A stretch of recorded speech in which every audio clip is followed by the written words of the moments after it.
Good evening all and welcome. Tonight I have a very creepy collection of middle of nowhere stories, so buckle up because it's time to get uncomfortable and let the darkness take control. I am an attorney living in the United States. This experience took place between my undergraduate and law school years. After graduating college, two of my friends and I decided to take a road trip to celebrate our achievement and spend some time together before going our separate ways, as we all had different post-graduation plans. Having been long-time fans of horror and the supernatural, we agreed to visit a few haunted locations along our trip. Most of the journey was rather carefree. We enjoyed a few national parks as well as stopping at numerous supposedly haunted or otherwise creepy areas. My friends Percy and Victor were great company. But other than visiting a few spooky locations, nothing truly paranormal occurred. Along our trip, we had used a few websites and blogs to pick locations near our route. After a week or so of travel, I was looking up the next few locations at our hotel on my laptop when I came across a rather interesting looking site. I happened upon a short newspaper article from the late 1800s that involved a family living in a remote farmhouse in the backwoods area of the state that we were traveling through. The report noted that the secluded farmhouse had been inhabited by a rather reclusive family that kept to themselves. The local townspeople seldom saw the family members, but the oldest son reportedly would travel to the nearby town to purchase grain at the general store about once a month.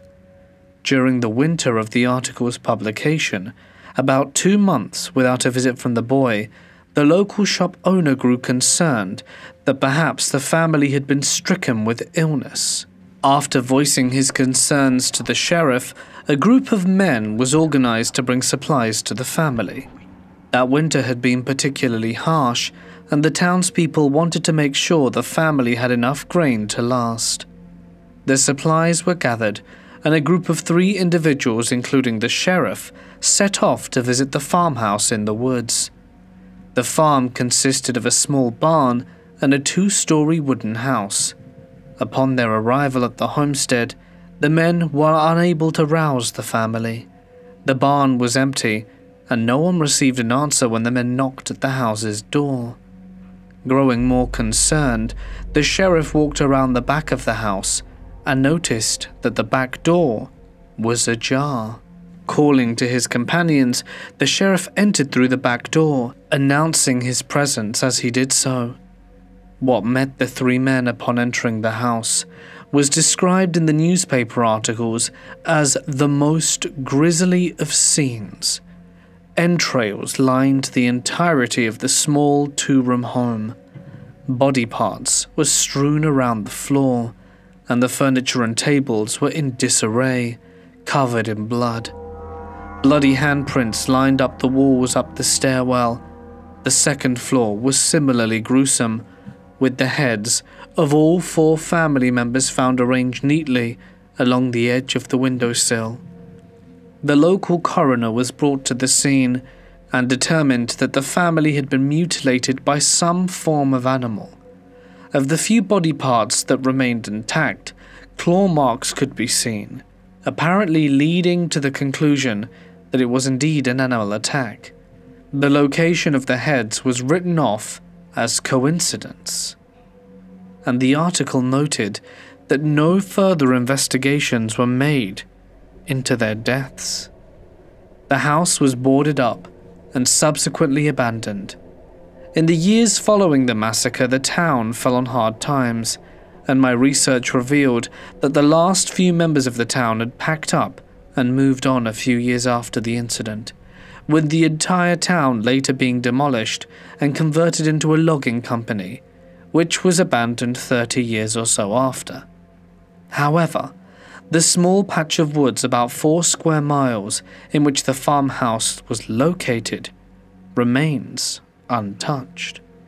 Outside of a few chapboards mentioning that the house was still there and had been the site of another amateur ghost hunting expedition, I could find no further information on either the family or the massacre.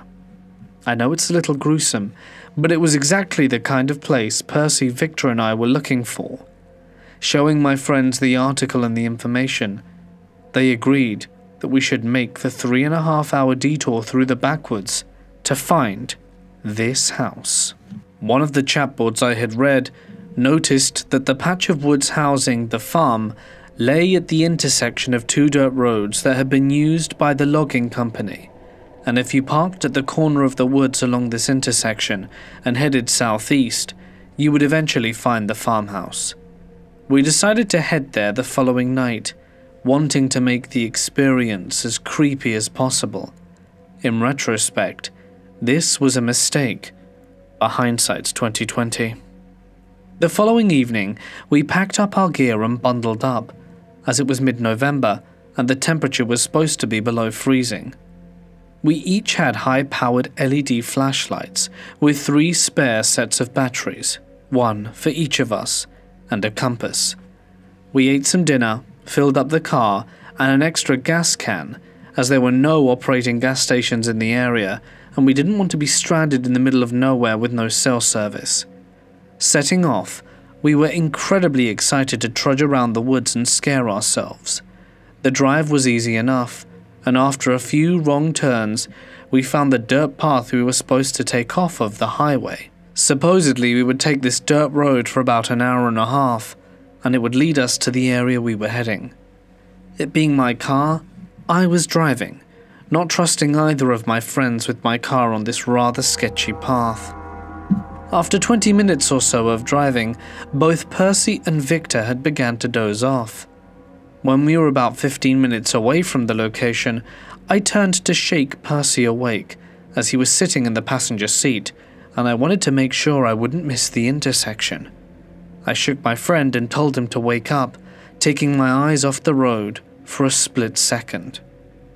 Turning my gaze back, Percy groaned. In the glare of the headlights, not 10 feet in front of the car was a large, dog-like figure. I say dog-like because in the brief glimpse I got of it, it didn't look quite right. The fur was patchy, and its legs were facing backwards, as if they had been broken and not properly reformed. There was no time to swerve out of the way, and I slammed on my brakes, sure as hell I was about to smash into this deformed animal. But there was no sound or impact. Percy yelled, and the car grinded to a halt. Victor, who had been sprawled out on the back seat, was thrown forward and woke up in a panic. I think I hit a coyote or something. It just appeared out of nowhere, I shouted.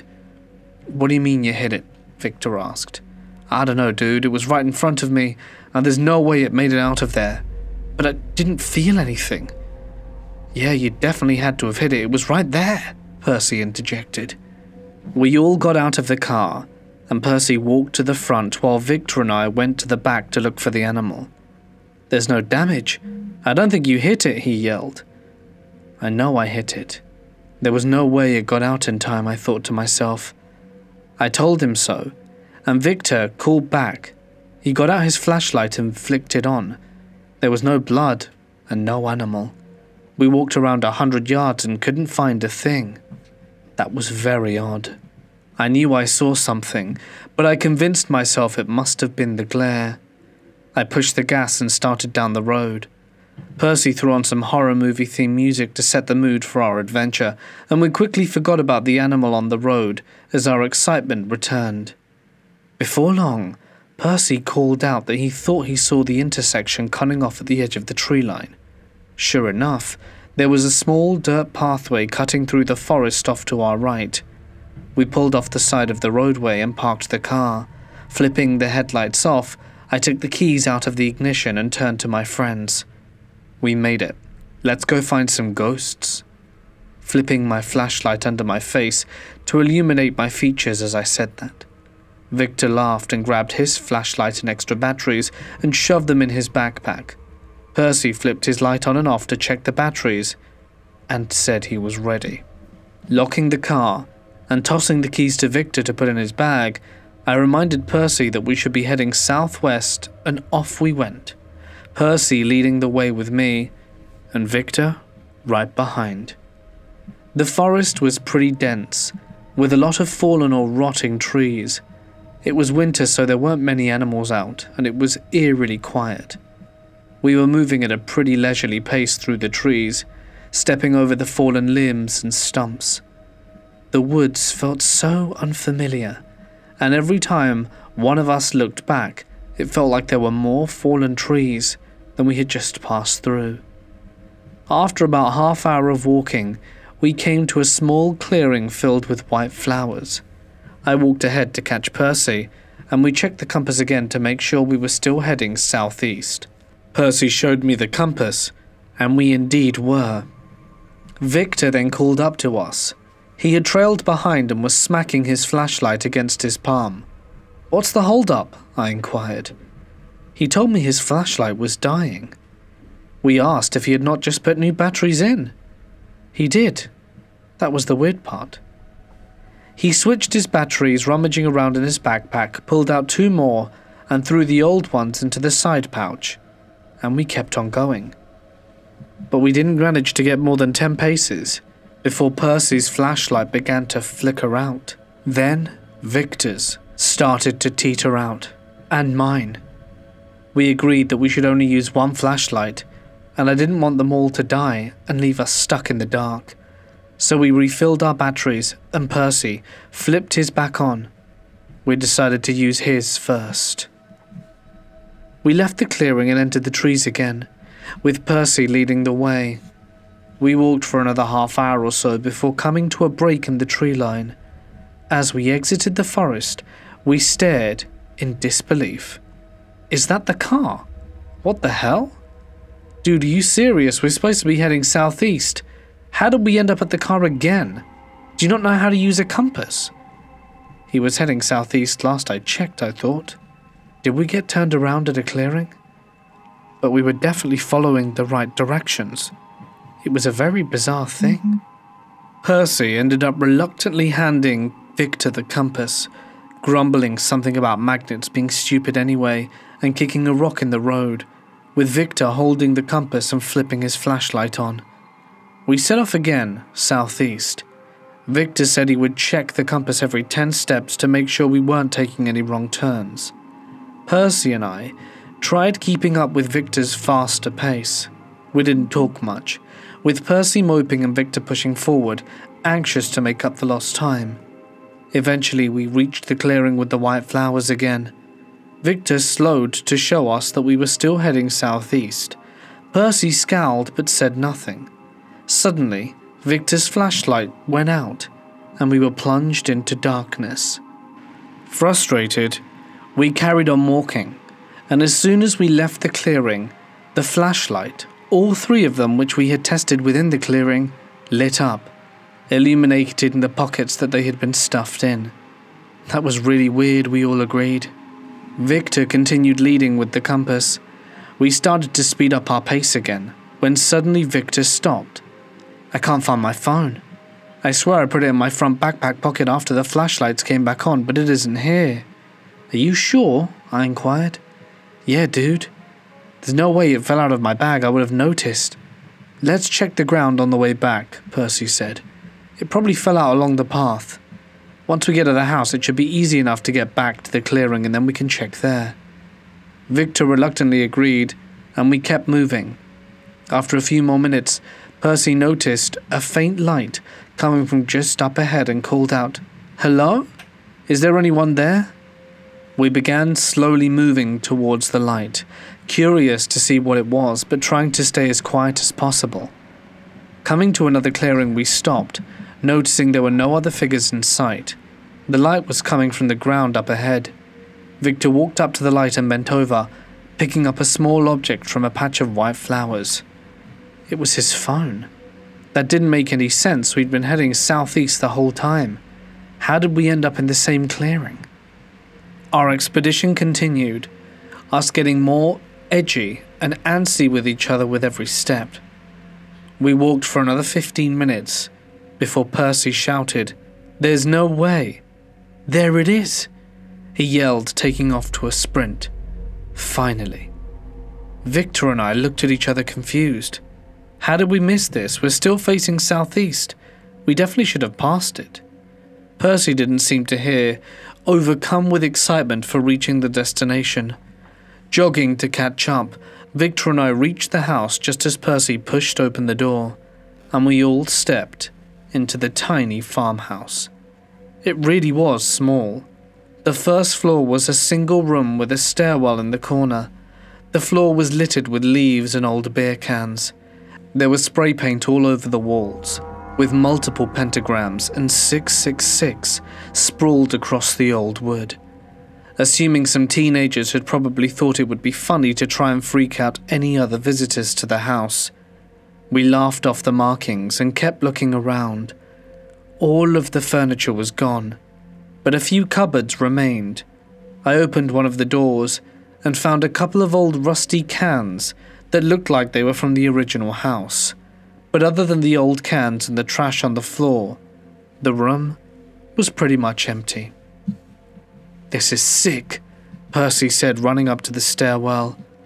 The first few stairs had rotted away, and to get to the second floor we had to hoist ourselves up.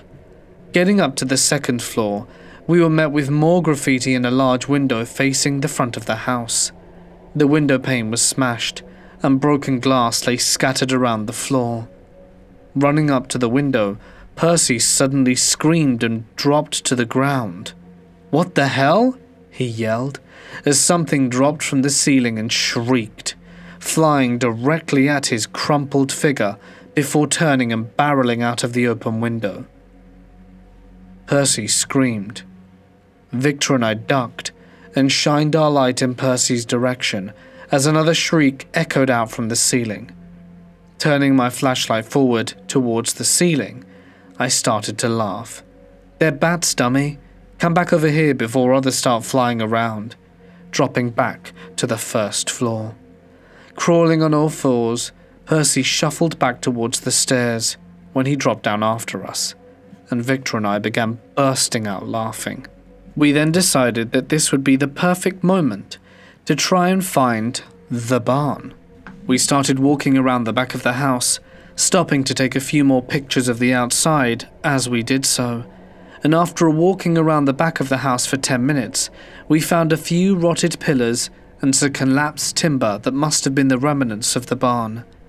Apparently the barn had not held up as well as the house, and it was completely collapsed. Deciding that the trip was mostly a bust, as there had been no real excitement other than the bat attack, Percy asked if we could go back to the car. He was still a little shaken up by the bat, and upset that the house was so small and the barn was gone.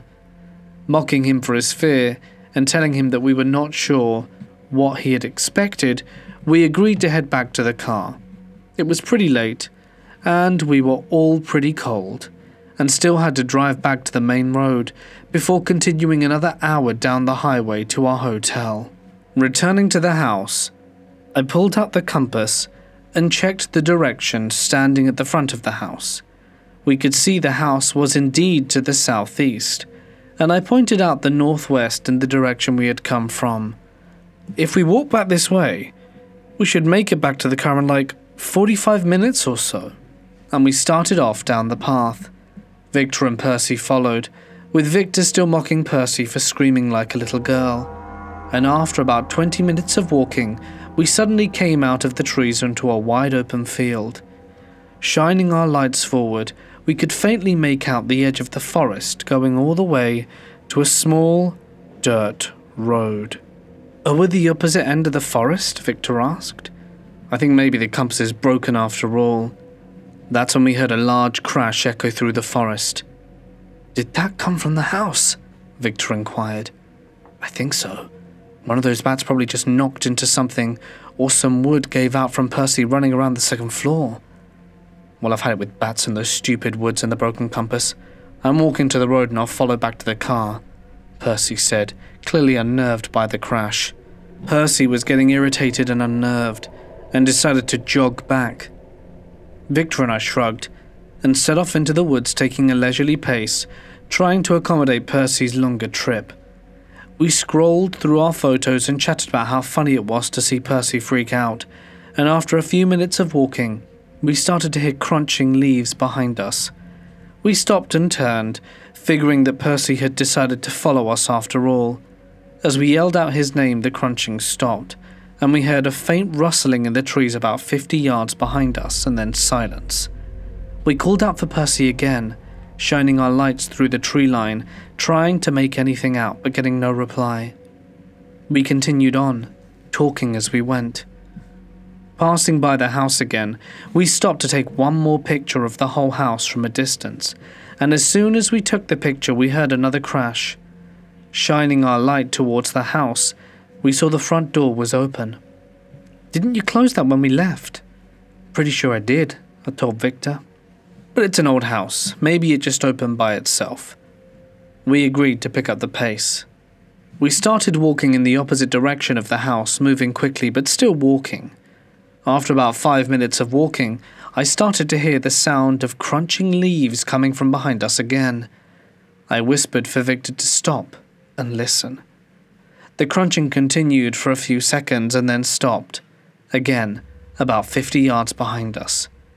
We started to move forward again, trying to stay as quiet as possible to hear if there were indeed sounds coming from behind us. As soon as we started to move, the crunching resumed. If we stopped, the crunching stopped. I told Victor to stay absolutely still, and we listened, shining our light behind us. There was nothing there. We both looked at each other, clearly starting to feel a little creeped out. "Is it Percy?" Victor asked. I started to answer but was quickly cut off. Suddenly the crunching resumed and started getting faster. As the noise got closer, we both heard the unmistakable sound of shallow laughter. It was raspy and low, but we both instinctively knew it wasn't Percy. Victor and I both looked at each other terrified, as if we knew what each other was thinking, and we ran. Without saying a word, we both took off sprinting in the opposite direction of the steadily approaching noise. The crunching and snapping of twigs and leaves matched our pace and continued behind us. At this point we were certain it was not Percy and were terrified. We tore out of the woods, aiming at the direction of where we thought the road was. Breaking out of the tree line and hitting the dirt road, we noticed Percy jogging steadily a few yards ahead, singing to himself. He turned, shocked, and started to ask what we were doing. But before he could get a word out, I screamed to run, and without a second thought he booked it. We tore down the dirt path. I was the faster runner of the group and quickly took the lead, yelling to Victor to throw me the pack so I could get the keys. I started to fumble around, feeling for the keys in the bag's front pocket. As I did, I turned behind to look at my friends, and I saw the underbrush at the edge of the forest shaking violently as something barreled through the trees, clearly pursuing us. I turned my head forwards. As my hand met the cool metal of the key fob, I started sprinting as if I was going to die. Seeing how fast I was running, Victor and Percy screamed and tried to keep up, fighting to stay ahead of whatever was chasing us. After what felt like an eternity, I saw the faint outline of the car ahead. Digging deep, I found energy I didn't know I had and burst forward, sure that if I could make it to the car I would be okay. I finally reached the car, fumbling for the keys and unlocking the door. Percy and Victor dove into the back seat as I started the car. As soon as the rustling reached the edge of the forest, it stopped. Flipping the headlights on, I saw two glowing red eyes, and without thinking I threw the car into reverse, did a 180, throwing both of my friends against the side of the car as I did so. I floored it, and we sped down the dirt road, heading in the direction we had originally come from. As I looked in the mirror, I saw the shadow of what looked like a dog creep out from the edge of the forest, and then stand upright on two legs. It was no dog. It couldn't be a dog. It had to be at least 7 feet tall, and I saw those two glowing red eyes reflected in my rearview mirror. The form let out a loud cackle before dropping on all fours and turning back into the woods. I focused my gaze back on the road and centered the car in the lane, grateful we had made it. We were silent the rest of the drive. There was no music, no laughter, nothing. Not a word. I sped down the dirt path going 80 to 90 miles an hour, and we made it back to the highway within an hour. Not slowing down, we sped the rest of the way to our hotel and pulled into the parking lot. I turned to look at my two friends. They were both white as ghosts. We all got out of the car and walked to the hotel. The old man working the front desk tried to be friendly and greet us, but we were too stunned to speak. I mumbled out our reservation and managed to politely thank him as we turned to leave. He didn't ask any questions outside of the necessities, which we were all too grateful for, and slunk into our room. We laid down without undressing or packing our gear, and didn't even bother to unpack the pull-out bed, instead just curling up on the couch. None of us spoke about what happened that night. We finished our road trip, only visiting a few tourist locations and sightseeing in a few major cities, and never planned to return. But every now and again I have dreams where I'm chased by a creature, and I'm always running through the woods, and it always ends the same way, with me turning back, seeing those two glowing red eyes, for what I hope will be the last time. I purchased a hunting property in southern Maryland a few years ago. It's a decent chunk of land of over 400 acres, almost entirely wooded. Its history goes back to the 1660s, when it was deeded to some English military colonel. It has an old plantation-style house built in the 1870s. We were told the original house had burned down. It has a family cemetery with gravestones that go back to the 1780s, and a lot of overgrown boxwood bushes, the ones you prune into shapes. The place did seem a little creepy right off the bat, but I've always been a pragmatic kind of person. I didn't give that stuff a second thought. The land had been leased by a hunting club for the past 20 years or so. All the stands were set up, and the trails already established. It was a perfect fit for us. At one point I made an offhand joke to the hunting club guy about the haunted house. It really does look like one. He said something along the lines of, "Yeah, this place will make your hair stand up on end sometimes." He seemed surprisingly serious. I thought he was going to make a joke back about it. Again, I didn't think much of it, but it stuck out in my mind. The house was unlivable at the time of purchase, so we were commuting back and forth from a friend's house any time we needed to be down there to get the work done. I had never been there at night by the time deer season came around, and me and 4 other guys went to the opening day for rifle. We have to get to our stands pretty early when it's still dark.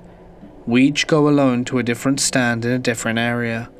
First light is usually 6:15, so we got there around 5:15. It's about a 15-minute hike through the woods. Opening day, no issues. Nothing weird happened. Kind of a slow morning, saw a few deer, but nothing worth taking. Second day, same schedule. I got there at 5:15 and started my hike out. Part of this hike is a long and straight logging path. Once I got on this logging path, I started to get the sense that something was watching me. The feeling came out of nowhere. I've hunted since I was a kid, and I've had deer snort and stomp at me in the dark. I know the wildlife is always watching, but this felt very different. I shined the flashlight through the trees in all directions and didn't see anything, and choked it up to being paranoid because of what the hunting club guy said. It was an intense feeling. I got to my stand, which is what we call a ladder stand. It's basically a ladder going up a tree with a seat at the top. Got situated and was looking down at my phone since it was still dark out. Out of the top of my vision, I saw a bright light. Looked up real quick and it was a bluish-white glow that lasted about 2 seconds. So at around 150 to 200 yards out straight ahead. My adrenaline was pumping like crazy. I thought to myself, what the heck was that? The next closest hunter was probably close to 500 yards away but to my left. There's no way I could have ever seen his light through the trees. I kept my stare at that same spot for what felt like forever, but never saw it again. I ended up trying to justify it in my head as either just seeing stars or maybe a hallucination of some sort. At around 9 or 10 a.m., I got down and walked in that general direction to see if I could see anything really quick, but there was nothing. We're on private land, there's no one else out here. 2 guys got deer that morning, I did not. Decided not to mention the light to anyone. It was probably just in my head anyway. On the 3rd day we switched up who went to which stand, since the 2 guys who got a deer weren't there. One of the guys did end up going to the stand I was at, John. The day went on as normal, but was another bummer. None of us saw anything worth taking. John didn't mention anything out of the ordinary, and by that point I had started to forget about the light and didn't care anymore. Day 4 was our last day, and was another normal day, but thankfully I had finally gotten my deer, a small 7-point, but I was still happy. John ended up taking a spike, small buck, for the meat, and the other guy decided not to take anything, and we went our separate ways. A few weeks later I decided to put up some trail cams and sent out a text to the group with a joke about maybe catching the old colonel wandering around. That's when I got a call from John, and he told me he forgot to tell me that he saw lights in the wood at the same time I did. My heart dropped. I said, "Dude, you're not going to believe this, but I saw the same thing." I asked which color and in which direction. He said it was like a bright blue or white straight out. Said it was quick on and off. Couldn't say exactly. I thought for sure at that point the place was haunted, but I had to go out there. I immediately drove down and scoured the area in front of that stand. After about 15 minutes walking around in the vicinity of where I thought that light was, I found an old ladder stand. Looked like it'd been there a long time, maybe 10 years. Still, could be used, but it wasn't safe. We had a poacher on the property. I called the game warden, but she said unless I caught the guy there was nothing they could do. Just told me to take the old stand down, which I did. I set up the cameras and never saw anyone. I wish I had told John about the light. Still feel like an arse. It was an incredibly dangerous situation for both of us. Thankfully, nothing bad happened. 2 to 3 years have since passed, and I haven't had any issues. I've done a lot of walking looking for old stands, and actually have found a few more to take down. I tell everyone now who hunts here with me to tell me if they see anything out of the ordinary. About 2 years ago in the dead winter, my power went out. This was a big problem for me because I have a pet leopard gecko who requires heating elements to survive. It started getting very cold in my apartment very quickly, to the point I became worried about my pet's safety, and did the only thing I could think of, which was to take my gecko to my car and crank the heater up. Normally we get a few power outages every winter in my area, and they last maybe an hour or 2. This time was different, because the power didn't come back on for 6 hours. After an hour of sitting in my driveway, I got extremely bored and started driving around my neighborhood, which had some more rural areas that butted up against a national forest.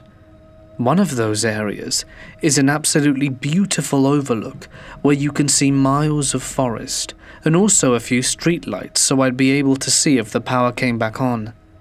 So I drove there and parked to enjoy the view.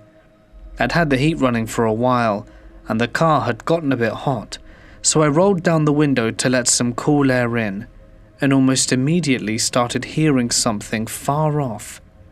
Kind of weird and a sad sounding howl mixed with a squawk. I assumed it was an animal, but rolled up the window almost all the way, just in case.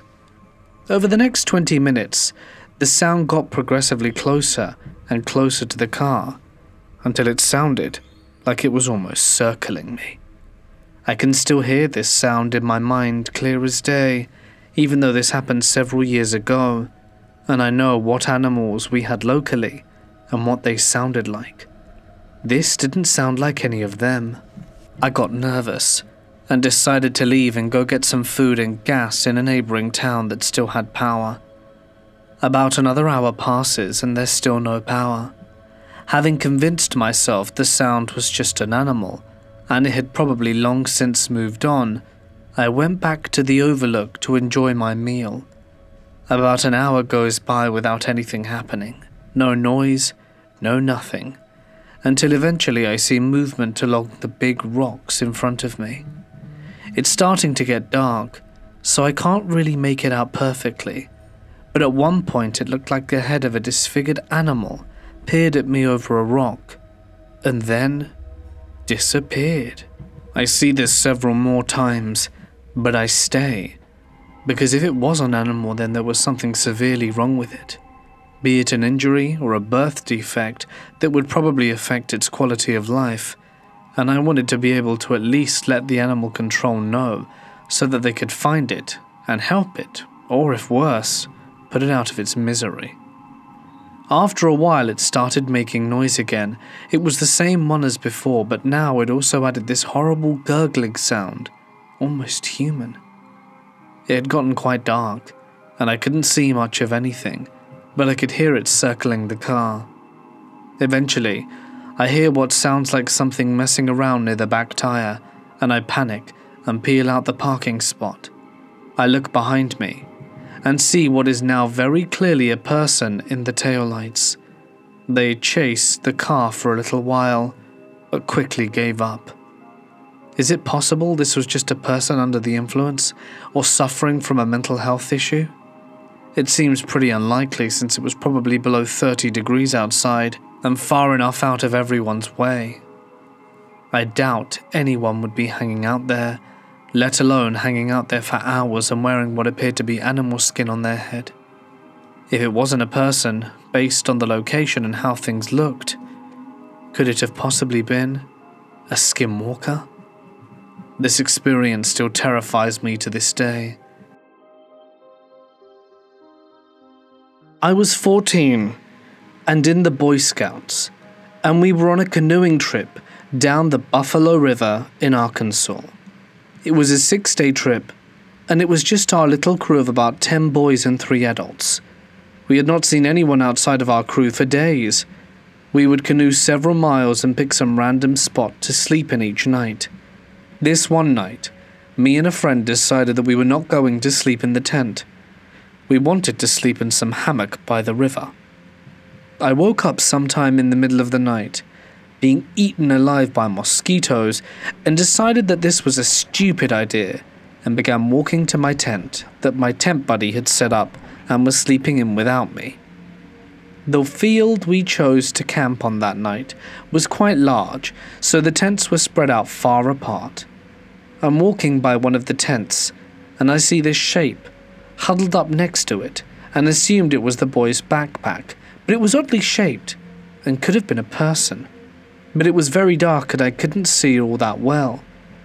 For some reason I decided to kick it while I was walking past to make sure it was just a bag. When I kicked it, it grunted in pain.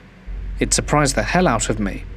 You must understand that we were in the middle of nowhere, out in the wilderness, so my first thought was that Adam, the guy who was supposed to be sleeping in that tent, was outside of it for some reason. So I knelt down beside him and asked, "What are you doing out here?" The man replied, "I like you people." That's when my heart nearly exploded out my chest. This wasn't Adam, but a stranger. Fear seized me. I noticed he had a knife in a sheath on his belt loop. I was trying my best to stay calm. I will never understand why I thought that I needed to get that knife away from him. I should have just run screaming, but I didn't want to alarm him. I went to grab the knife, and he grabbed my arm and said, "You need to go to bed." Okay. I just got up and walked the remaining 100 feet or so to my tent.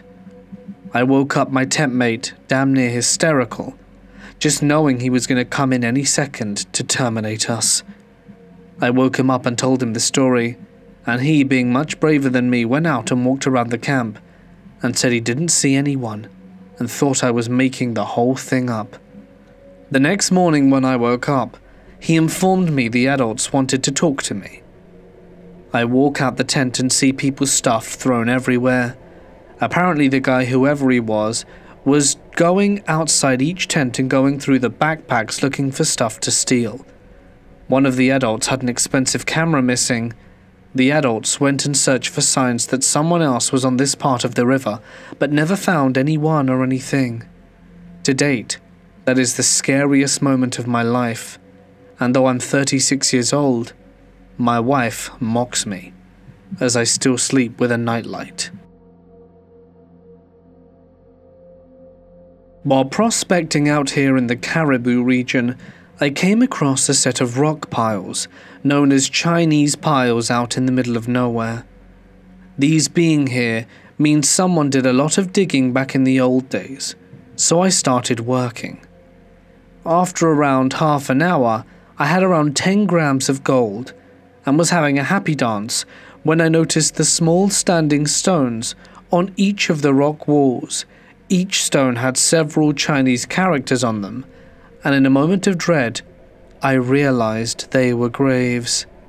I put the gold in a glass bottle I found nearby and left it behind. I also took down drawings of the symbols to show a local historian, who later confirmed my suspicions, saying yes, they were graves, and likely hadn't been seen in over 150 years. Chinese miners believe that if a miner died on site, the ground became cursed by the fallen miner's spirit, so they wouldn't continue mining the area and would tell anyone they met that the area was worked out.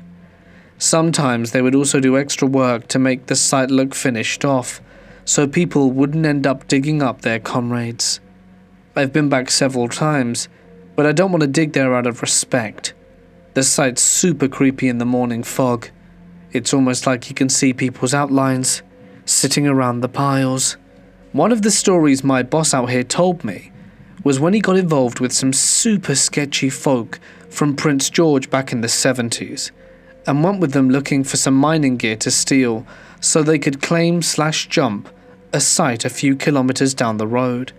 My boss went down this forgotten path into a clearing with 2 ancient bulldozers and a small cabin. The rest went to the bulldozers to see if they ran, while my boss went into the cabin and was greeted by a skeleton laying on the bed with a bullet hole in his head. They brought the cops in and figured the guy had been there since 1935, since that was the last date on the newspapers inside. I went to the same cabin with him a few weeks back and found the place had been burnt down by quadders.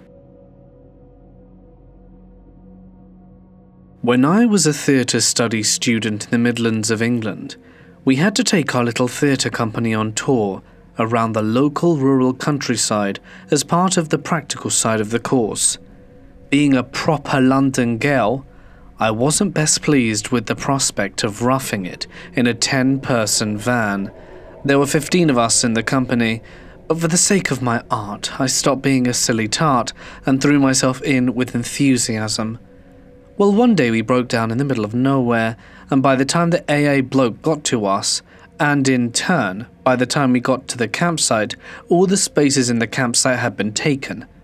We had 3 performances locally the next day. It had gone 8 p.m, and it was almost pitch dark, and we didn't have many options left to us. Our director said it would be best if we drove the van into the near forest and all slept in the van for the night. As it was too late to continue driving around and having an early start the following day, we reluctantly agreed. We found a quiet part of the forest that was open with not many trees, and by 9:30 we were settled in the van, if a little cramped and cold. We were all 19 and 20-year-olds, and it was a big adventure. At around 11:30, I stirred awake by one of my colleagues screaming, and another bloke saying, "This is bad, we're all screwed." To my complete horror, through my sleep-blurred eyes, I saw that our little van was completely surrounded by about 50 men, dressed in what appeared to be old-fashioned rural farming clothes with homemade torches burning brightly. I started panicking but didn't scream. I couldn't take my eyes off the men. They weren't moving an inch, didn't have any expression on their faces, and two of the blokes even got out of the van to shout at the men. Needless to say, we were all terrified. Every time we tried to move the van, the men moved a step forwards. At 1:30, the men suddenly just turned around and began walking away through the trees. We were absolutely knackered, too tired to drive anywhere else, so we took turns in keeping watch in case the strange men came back.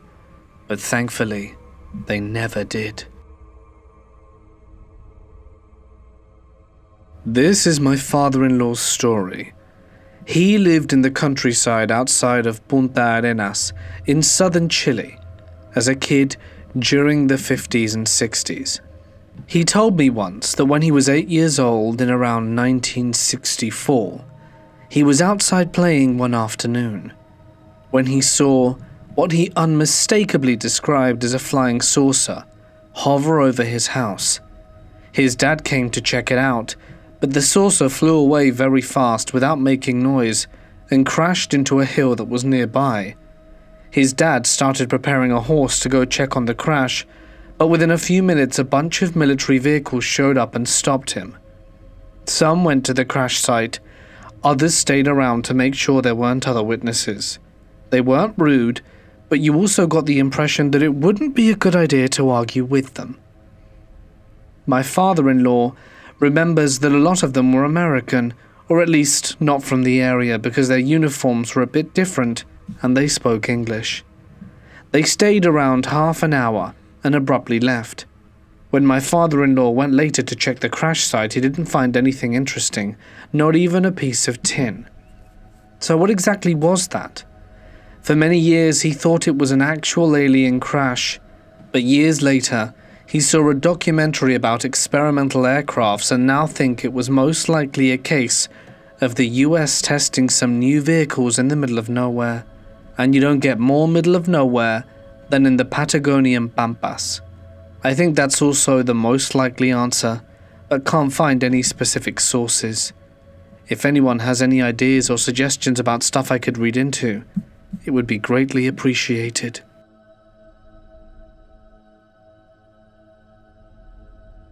As I'm sure some of you are aware, the hunting season for white-tailed deer is about to start this weekend.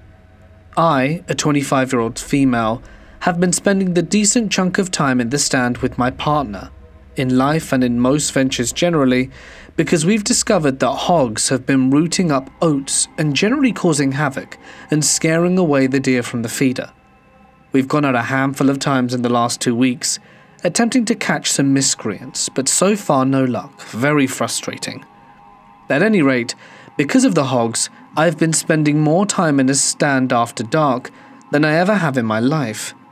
We've been up there from 9 PM to 1 AM, 10 PM to 2 AM, 9 PM to 11 PM, and every other weird time slot you can think of. I mentioned this just in case it's relevant. The first thing happened about a week and a half ago. It was around 1 or 2 in the morning with a decent chunk of moon illuminating the area.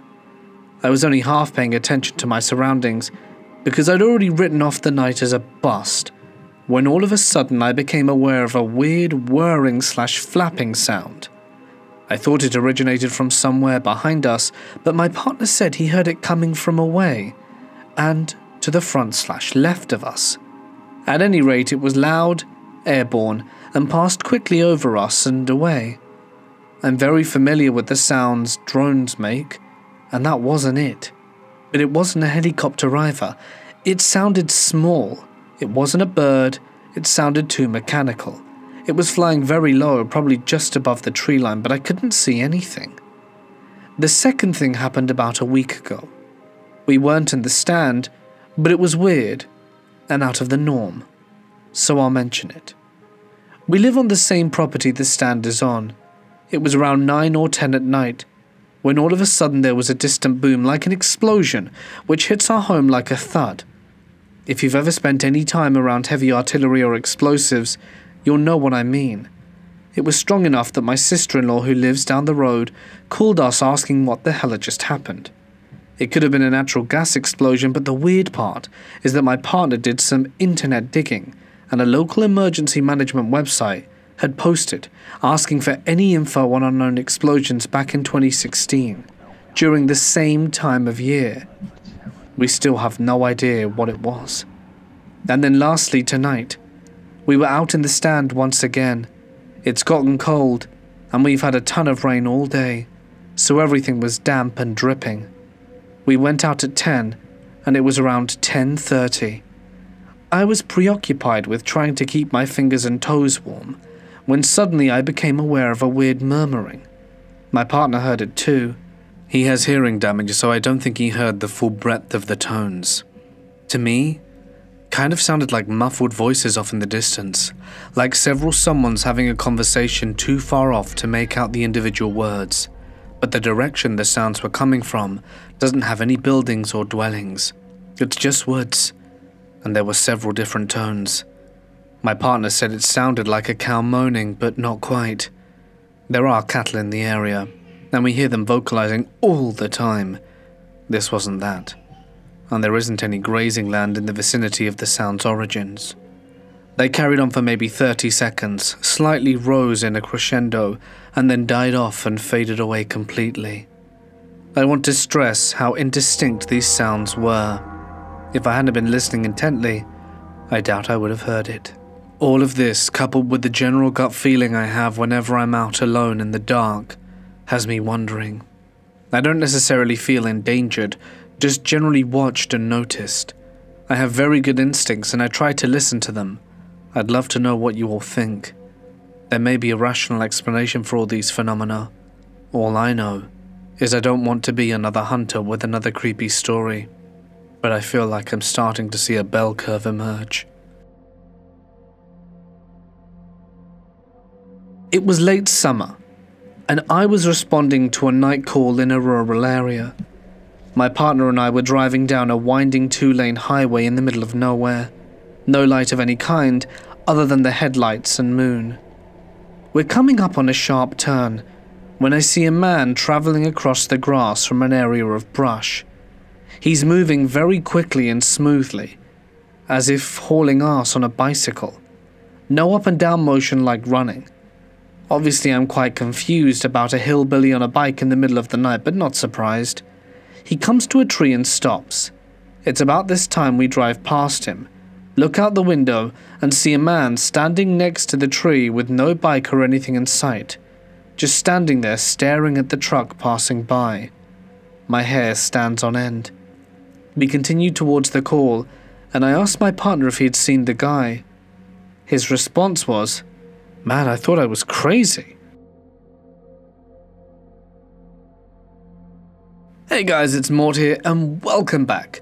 Mortis Media has officially started up again. I'm really sorry that there was no new content for nearly all of January.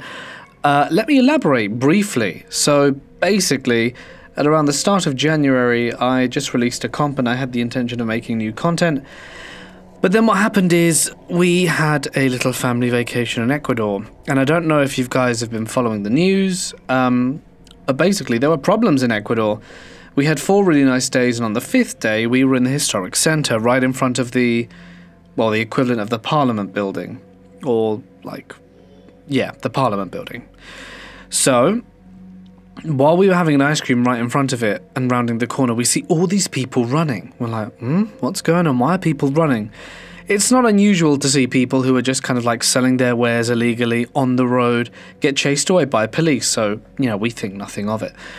And then more people come, and more people, are running. We're like, oh, okay, this is weird now.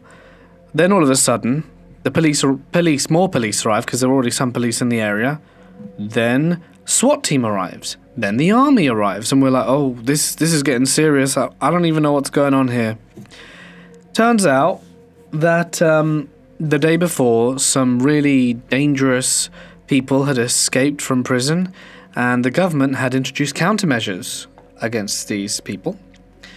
So, and then there were shots fired, allegedly, in the center. One woman came running saying, oh, there was gunfire. And so obviously when people start saying there's gunfire, other people start to panic, namely me. So we ran very, very far, got on a bus, and then were whisked away and made it back to the hotel. But while on the bus, people were like saying on the phone that they have to get their children out of school. The president of Ecuador was saying that like all the schools were going to be closed until next Monday. Lots of government-run institutions were going to be closed. So yeah, like a lot of stuff happened in a very small amount of time, and it was very, very frightening. And obviously we didn't sleep very well that night from the fear that, you know, the hotel was going to get sacked or something. It was really, really unpleasant. And then we had to get 3 different flights just to leave. It was very challenging, but we made it home okay. It was probably the most fear I've ever felt in my entire life. Running through the streets of Ecuador, people slamming, you know, their businesses closed, people pulling the shutters down, no one letting you in, loads of people running around, scared for their lives, understandably. It was really, really uncomfortable. Not something I would ever want to do again. And honestly, after just coming home and kind of just processing what happened, it just took a bit of time to have the strength to carry on making content, I suppose. That's the truth of it. Well, there you have it. We're all safe, we're all fine, and hopefully I'll see you Thursday for another batch of stories. But until then, stay awesome, and I'll see you in the next one.